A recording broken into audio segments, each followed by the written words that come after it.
jumping right into this tutorial, we are going to go ahead and start with the base for our flat install. So I know that y'all are used to doing braids, but let me tell you something.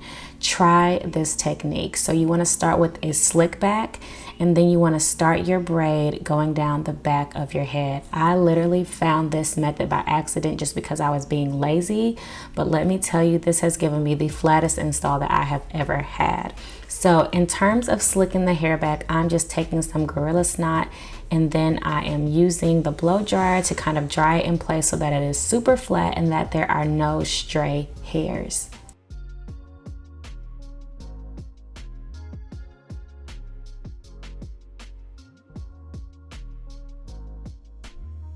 So I'm not going to do a step-by-step detailed ball cap explanation because this is not a beginner's tutorial. The only thing that I want to mention is I did use glue to secure the cap this time around so that I could control the cap a little bit more. So the wig that I'm going to be applying for today's install was sponsored by XRSBEAUTY. I will put all the information about this wig down below. So this particular wig is made with clear lace, and it is ultra transparent, thin, and giving realistic hairline. So that is another thing. When you are trying to achieve a flat install, your lace needs to be some good quality lace. The thinnest lace is going to give you the most realistic and the most flat install. So remember that I said that.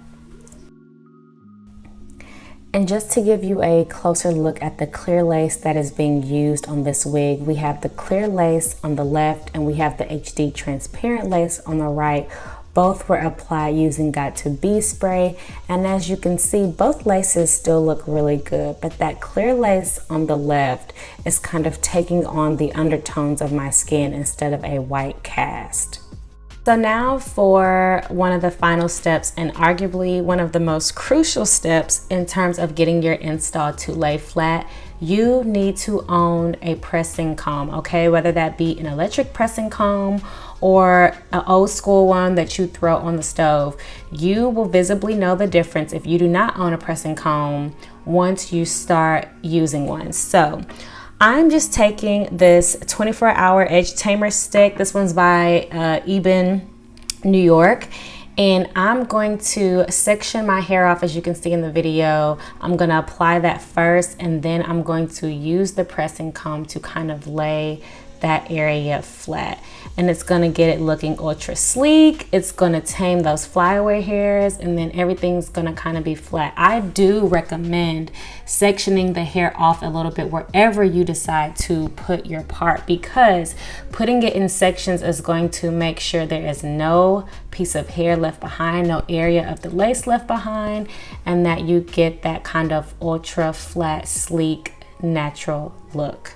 And one of the very last things you can do to tie your look all the way together is you can tie your hair down, because that is going to also get it to lay super flat. I did not do that in this video because I didn't feel like it was necessary.